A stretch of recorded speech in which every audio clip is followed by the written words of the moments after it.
Americans are paying more for nearly everything than they were a few years ago. But car prices have outpaced even inflation. They're off pandemic-era highs, but not by a lot. What do you think about how car prices have been over the last few years? They're astronomical, but I mean, the technology keeps advancing. Technology isn't free. I shopped around quite a bit. Before I was driving a Toyota Highlander, and the prices had went up a lot. President Trump's auto tariffs are here, and that means a 25% tariff on all cars that are not made in the United States. If they're made in the United States, there's absolutely no tariff. But no car, not even a US-built Ford F-150, is 100% US made. Just look inside. It's made up of thousands and thousands of parts. Those parts come from over 24 different countries. The auto industry is in dire straits, and its leaders are asking Congress for billions of dollars in loans. CBS News correspondent Cynthia Bowers is in Dearborn, Michigan with the story. Cynthia, good morning. Good morning, Julie. Just moments ago, Ford became the first of the big three to divulge embarrassing third quarter earnings, pre-tax losses of nearly $3 billion over just the last 3 months. Things are expected to be even worse at GM. It is clear evidence of a very present danger. Imagine waking up in Washington to a headline so shocking it feels unreal. One of the world's biggest automakers has walked away from the United States, its longtime manufacturing base, its political ally, its supposed economic heartland, and chosen Africa instead. No warning, no negotiation, no last-minute deal, just a clean break, and total silence. Inside the White House, confusion turns into disbelief, and disbelief turns into pure panic, because this isn't just any company leaving. This is a global manufacturing titan, one that fuels America's supply chains, supports tens of thousands of jobs, and anchors the country's industrial identity. And now, its future no longer runs through Detroit. It runs through Africa. Why? Because Africa has flipped the global script. For decades, world powers treated the continent like a supplier of raw materials and cheap labor. But that era is dead. Africa is no longer playing by Washington's rules, Brussels' rules, or Beijing's rules. It's writing its own rules, leveraging critical minerals, explosive population growth, fast-rising manufacturing hubs, and new alliances that are reshaping the entire world economy. And when the automaker looked at the map, looked at the numbers, looked at the future, it saw something America didn't. Africa is the new center of gravity. The shift sent shockwaves across the United States. Economists warn of a manufacturing black hole. Governors demand answers. Lawmakers scramble to understand how a continent Washington underestimated for decades has suddenly become the global industrial prize everyone is fighting for. What America calls a betrayal, Africa calls a breakthrough, and this is only the beginning. Because if one automaker can walk away overnight, who's next? US President Donald Trump said Wednesday that a 25% tariff for imported cars is coming April 3rd, a trade war escalation he's been threatening for weeks. Auto industry experts say the move will drive up prices and stymie production. Nearly half of all cars sold in the U.S. last year were imported, according to research firm Global Data. Lay off employees and close a warehouse because of the president's tariffs. Joining us now is the CEO of Detroit Axle, Mike Mushanish. Mike, thank you so much for being here with us this morning. I really appreciate it. You have a family-owned business. I believe your dad started it. You took over. Walk people through the impact on your business right now. The impact has been extreme. I mean, I'd like to put it in context here. The first Trump administration. Automakers are now facing financial hardship, growing inventories, and quality control issues that are plaguing their bottom lines. Just recently, we've seen automakers have significant layoffs. Volkswagen in Germany executing their first layoff in decades, and here in the United States, many automakers have shut down production plants or tapered back expectations for vehicles to be built. What's happening with Volkswagen in Germany is making it seem that the auto market reset is not just here in the United States. We've been tracking Jeep, Ram, Chrysler, and Dodge for months now, all U.S. brands that have been struggling. Chrysler has a big string attached. The companies have to prove they can survive. And today, right on deadline, they sent the Treasury their plans for sleeker new businesses. They'll be cutting more workers, eliminating some well-known nameplates, and requesting more taxpayer money. GM wants another $16 billion, Chrysler another $5 billion. Anthony Mason is our business correspondent. And Anthony, there is a lot riding on all this. There sure is, Katie. A short time ago, GM emailed a 900. Will there be bankruptcies? And why should you care about the auto industry's latest failures? Well, the impact will affect not just the global economy, but it's going to impact jobs, suppliers, communities, and the future of the auto industry and your choices of the vehicles that you're looking to purchase. Top labor officials have told Reuters that the plant closings and layoffs of workers is part of an ongoing campaign to cut costs across the Volkswagen Group. Volkswagen has not commented on the report and hasn't announced. The shock began quietly, almost too quietly for anyone in Washington to notice. A private announcement leaked from a major automaker's board meeting, revealing that its next-generation electric vehicle plants, battery hubs, and supply chain centers would no longer be built in the United States. Instead, the company had selected several African nations as the core of its global manufacturing future.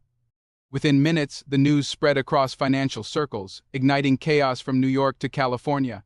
Analysts scrambled to understand what they were seeing. Executives panicked, politicians demanded emergency briefings, and at the center of it all, the former administration watched in disbelief as a decision that had once seemed unthinkable became a brutal reality. For decades, the United States assumed that global corporations would always choose America first: its market, its subsidies, its tax breaks, its infrastructure, its political stability. But this assumption began collapsing the moment Africa repositioned itself as the world's new industrial frontier. African nations had spent years developing regional economic zones, building massive renewable energy corridors, stabilizing political institutions, modernizing ports, and securing critical minerals essential for electric vehicle production. These countries were not merely suppliers of raw materials anymore, they were becoming full-scale, global manufacturing powers. The automaker's executives had arrived at the decision after reviewing one overwhelming truth: Africa had become the most cost-effective, resource-rich, investment-friendly, energy-abundant, and strategically located region on Earth for 21st century industrialization. Its access to lithium, nickel, cobalt, graphite, manganese, and rare earth metals provided an unbeatable advantage. Its young workforce offered both skill and scalability at levels the U.S. could no longer match, and its governments were offering long-term tax stability, modern infrastructure guarantees, and full energy support for large-scale industrial output. The United States, by contrast, was drowning in manufacturing costs, political gridlock, unpredictable regulations, and a labor shortage that had become impossible to ignore. Energy was expensive, land was expensive, construction timelines were slow, and minerals had to be imported from abroad. The automaker realized that staying in the United States meant higher production costs, lower profit margins, and an impossible battle against rising Asian competition. Africa offered everything the U.S. couldn't. When the news reached Washington, the reaction was immediate and explosive. The idea that a major automaker and American-born symbol of economic power would abandon U.S. soil for Africa shattered the illusion that America was still the uncontested home of global industry. The shock turned into disbelief, and disbelief turned into panic. Officials scrambled to call emergency meetings with trade departments, energy advisors, and economic strategists. They demanded explanations, concessions, incentives, anything that could reverse the decision, but it was already too late. African nations had crafted a strategic partnership model that America could not compete with. Through continental free trade agreements and joint industrial frameworks, the continent had built seamless production corridors that spread across multiple borders. These initiatives allowed factories to rely on transnational energy grids, shared logistics hubs, and harmonized regulations. For automakers, this meant predictable long-term operations without the bureaucratic delays that had become routine in the U.S. The real shock, however, came from the automaker's reasoning. In a confidential statement to investors, the company explained that Africa was not merely an alternative production region, it was becoming the new center of global industrial growth. Africa's population boom was not a burden. It was its future strength. With hundreds of millions entering the workforce, the continent had become the world's largest source of emerging labor. No other region offered such scale, such potential, such demographic advantage. Meanwhile, the U.S. was aging, shrinking, and struggling to fill manufacturing roles. But what truly stunned Washington was the automakers' claim that Africa had surpassed the U.S. in technological ambition. Countries across the continent were investing aggressively in solar mega-grids, hydro corridors, wind farms, and green hydrogen clusters. These clean energy projects made the cost of powering factories dramatically cheaper than in the United States. Africa wasn't just producing minerals, it was turning itself into the global heart of clean manufacturing, powered by its own renewable energy boom. As analysts poured through the numbers, one fact became undeniable: the U.S. could not offer what Africa now offered. and this was what sent political leaders into disbelief for decades. They had underestimated Africa's rise, dismissing it as unstable, undeveloped, or dependent on foreign aid. But the continent had outgrown those narratives.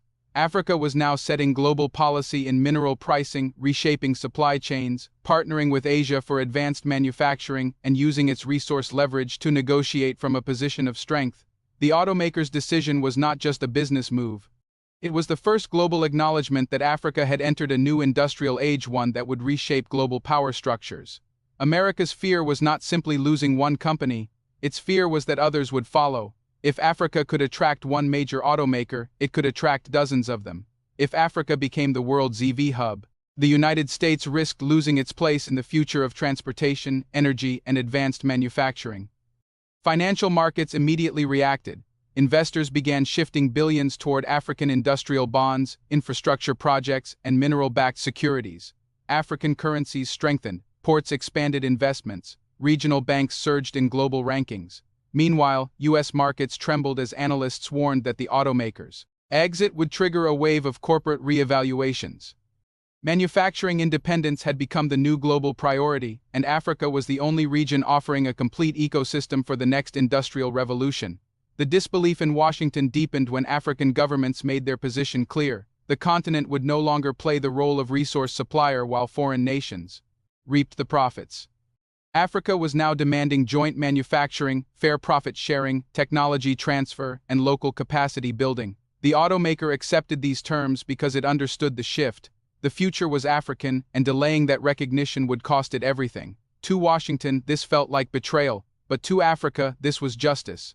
After centuries of exploitation, Africa was finally rising as a global industrial giant, and the world was being forced to adjust. The decision by the major automaker didn't just change where cars would be built, it changed how power worked in the 21st century. For the first time, Africa was not being included in someone else's vision of the future. Africa was shaping it, and that shift terrified policymakers in the United States. In Africa, the atmosphere was completely different. Cities across South Africa, Nigeria, Kenya, Morocco, Ghana, Egypt, Rwanda, and Ethiopia were alive with construction. Heavy machinery roared across newly cleared industrial zones. Cranes rose over fresh factory foundations. Solar fields and wind parks expanded to feed the coming demand from assembly plants. Railways were being upgraded, extended, and electrified to connect ports with the new manufacturing hubs. It was a once-in-a-century shift, visible. In real time, the automaker's master plan spread manufacturing across multiple African regions to minimize risk and maximize efficiency. West Africa focused on batteries and electronics. North Africa specialized in body frames, glass, and advanced interior systems. East Africa developed research labs and software integration for autonomous and smart systems. Southern Africa handled mining inputs, steel, and heavy components. It was not one country hosting a factory. It was an entire continent weaving itself into a single industrial engine. The United States watched in disbelief as Africa built what America had once claimed for itself, a fully integrated automotive ecosystem. Reports began circulating from global consultancies confirming what African economists had been saying for years. The continent had become the most strategically powerful region for industrial diversification. It held the key minerals, it held the young labor, it held growing markets, and now it held the factories inside the U.S. The political fallout grew ugly. Manufacturing states complained bitterly about losing jobs to Africa. Commentators went on television arguing that Africa was being used by foreign corporations, still unable to accept that African nations had designed these deals themselves. But behind the noise, a quiet truth settled in. The automaker had not chosen Africa because it was cheap. It had chosen Africa because it was the future. The company's internal numbers painted a brutal picture. In the U.S., production costs were nearly 40% higher due to wages, energy, insurance, environmental delays, and imported raw materials. In Africa, however, domestic access to minerals, low-cost renewables, and streamlined regulations allowed for a fully localized supply chain. Raw materials were mined in Zambia, refined in South Africa, moved by rail through Botswana and Namibia, and assembled in large production hubs in Nigeria and Morocco, all under a unified trade framework. The U.S. could not compete with an entire continent that had learned to act as one. The automaker's leadership team also highlighted another factor that Washington didn't want to hear: stability. Not the political kind, but the economic kind. African governments were offering long-term industrial policies, 20-30-year tax frameworks, and guarantees on land access and infrastructure priority. In contrast, the U.S. had grown unpredictable new tariffs, contested regulations, sudden subsidies that could be reversed. After elections, Africa was offering certainty. The U.S. was offering chaos. African citizens quickly understood what was happening. For decades, they had watched ships leave their ports carrying raw resources that built factories overseas. Now those factories were coming home. New training centers opened in Ghana and Kenya for robotics, welding, automotive engineering, logistics management, and clean manufacturing. Young Africans lined up for apprenticeships. Universities partnered with the Automaker to create specialized programs. High schools launched STEM academies to prepare students for technical careers. In just a few years, neighborhoods that had once survived on informal trade were transformed. New housing estates rose near industrial districts. Roads were paved where dirt tracks had existed for generations. Digital payment systems, powered by African fintech companies, made wages smoother and safer. Local businesses sprung up too. Serve the growing workforce. Restaurants, shops, transport services, schools, clinics. The most symbolic change came from the fact that completed vehicles no longer had to leave Africa as raw materials. Finished electric vehicles rolled out of plants in South Africa and Morocco and were delivered not only to Europe and Asia, but across African markets themselves. Lagos, Nairobi, Johannesburg, Cairo, Dakar, and Addis Ababa saw their first mass arrivals of African-assembled DV fleets. Africa was not just making cars for the world. It was making cars for Africa. The United States reacted by trying to frame the Automaker's move as a temporary experiment. Officials accused the company of chasing short-term profit. But global analysts saw through the talking points. This was not an experiment, it was a realignment, and the US knew that if one automaker succeeded in Africa, others would follow. Asia paid close attention. Companies from South Korea, Japan, and China saw how Africa had integrated minerals, manufacturing, and markets. They began designing their own expansions into African industrial zones, but under African terms: co-owned plants, local employment guarantees, skills transfer programs. Africa was setting the rules because it finally had something the world desperately needed and couldn't get anywhere else at the same scale: resources plus organization. Europe, caught between energy crises and industrial decline, tried to re-enter African markets with new offers. But African leaders no longer rushed to accept European proposals. They compared them to offers from Asia, the Middle East, South America, and now even Canada. The US and Europe had gone from being the only buyers in the room to being just two among many. This was the true power shift hidden beneath the automaker's decision. Africa's bargaining position had changed forever.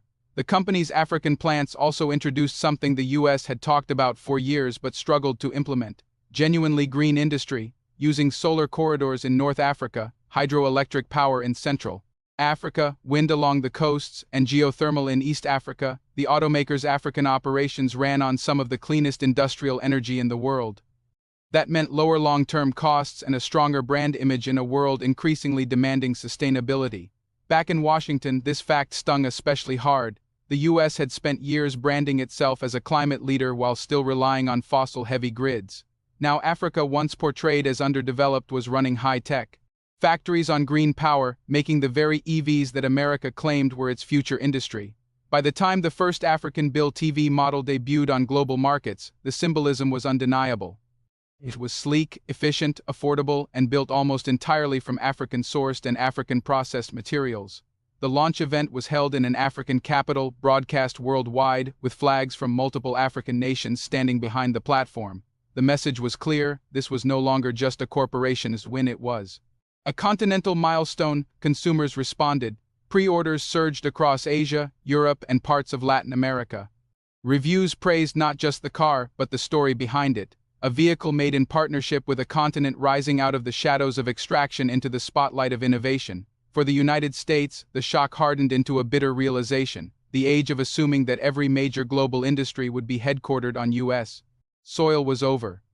The automaker's decision proved that corporations would go where the future truly was, and that future now stretched across African rail lines, African ports, African factories, and African city streets.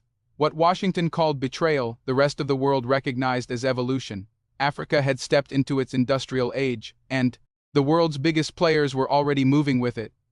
The shockwaves from the automakers' African pivot did not fade with time. In fact, they intensified as the global economy began to reorganize itself around the new reality. In financial centers across the United States, the move was initially dismissed as an isolated corporate decision, but within weeks, it became clear that this was not an isolated event at all. It was a signal and unmistakable sign that global companies were finally ready to follow the power shifts that had been quietly unfolding for years. Africa, once treated merely as a source of raw materials, had transformed into a continent defined by integrated markets, competitive trade zones, and manufacturing corridors built for the 21st century. Investors began to realize something that Washington had ignored for too long. Africa was no longer exporting opportunities, it was importing them. Banks in Europe ran projections that showed an uncomfortable truth. Within 10 years, Africa could become the world's most important hub for electric vehicle production. The mineral triangle spanning the Democratic Republic of Congo, Zambia, and Namibia provided cobalt, lithium, and manganese resources the United States had no domestic access to. The energy corridors running through Ethiopia, Kenya, Morocco, and South Africa provided ultra-cheap renewable power at scales the West struggled to match. And the unified markets under Africa's continental free trade framework offered something that foreign companies had begged the United States for: predictability. The automaker that abandoned the U.S. had simply acted first. Others would follow. Washington attempted damage control. Policy analysts issued reports insisting that the U.S. remained the best market for vehicle production. But these arguments collapsed under scrutiny. Manufacturing in America had become slow, regulatory heavy, energy expensive, and politically unstable. Operating costs were rising, supply chains were unpredictable, and global markets were shifting toward regions willing to cooperate rather than confront. Africa, meanwhile, offered a strategic position between Asia, the Middle East, and Europe. Ports were expanding through joint infrastructure projects with China. Railway networks were linking mineral belts to manufacturing cities. Digital payment systems were spreading faster across African capitals than in many Western cities. Entire governments were designing economic policies not for survival but for dominance. The automakers' new African plants became symbols of this shift. Drone footage circulating online showed massive complexes powered entirely by solar grids. Robotic assembly lines imported from China and South Korea operated beside newly trained African engineers. Local universities redesigned curriculum to support the manufacturing boom. Roads leading to the plants were widened. Logistics systems improved. The movement of goods accelerated in ways that stunned global analysts who had never considered Africa capable of such rapid industrial transformation. The most painful blow for Washington came when global markets adjusted their valuations. Stock indexes began placing Africa-based facilities at a higher growth rating than US-based factories. Investment funds in Asia and the Middle East rebalanced portfolios to increase African exposure. The United States, once considered the default destination for industrial capital, suddenly looked outdated. In response, U.S. trade representatives attempted to pressure African governments into revisiting old trade agreements. But Africa had learned from decades of exploitation. Countries spoke with one voice. No more one-sided deals, no more extraction without development, no more promises of partnership that delivered nothing. If companies wanted access to African markets, they had to build in Africa, they had to hire in Africa, they had to share value with Africa. As these new rules took hold, a remarkable trend emerged. Global companies agreed. They found that Africa's workforce was young, skilled, ambitious, and far cheaper to train than the aging workforce in the United States. The continent's energy costs were lower, land availability was abundant, and governments were eager to support big projects with tax incentives, fast approvals, and new infrastructure. Then came the real tipping point. Two additional automakers, one from Asia and one from Europe, quietly announced expansions in Africa. Not replacements, not side facilities expansions that dwarfed their North American operations. They too were chasing stability and proximity to essential minerals. Electric vehicle batteries required cobalt and lithium minerals Africa had in abundance and the U.S. had none of. Within American political circles, panic turned into frustration.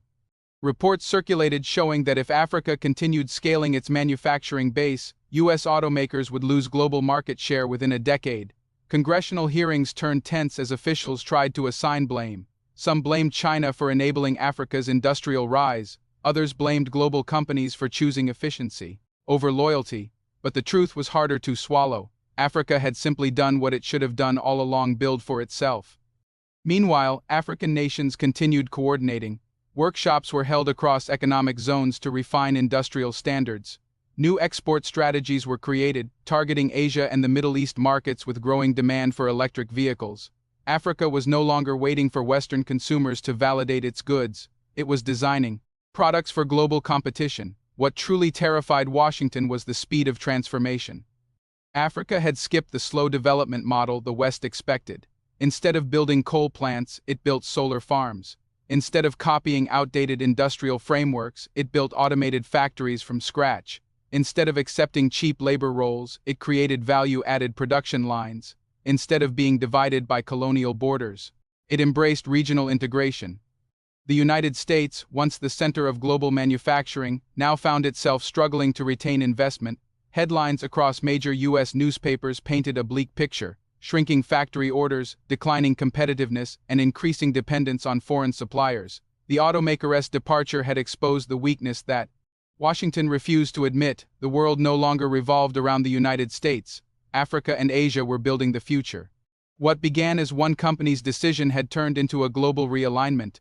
Africa's rise was not a distant dream, it was happening in real time, reshaping every major industry. The United States could no longer block it. Europe could no longer ignore it. Global corporations could no longer resist it. The world's focus had shifted. Africa was no longer a supplier. It had become the new center of global manufacturing. And the United States, for the first time in generations, was watching from the outside.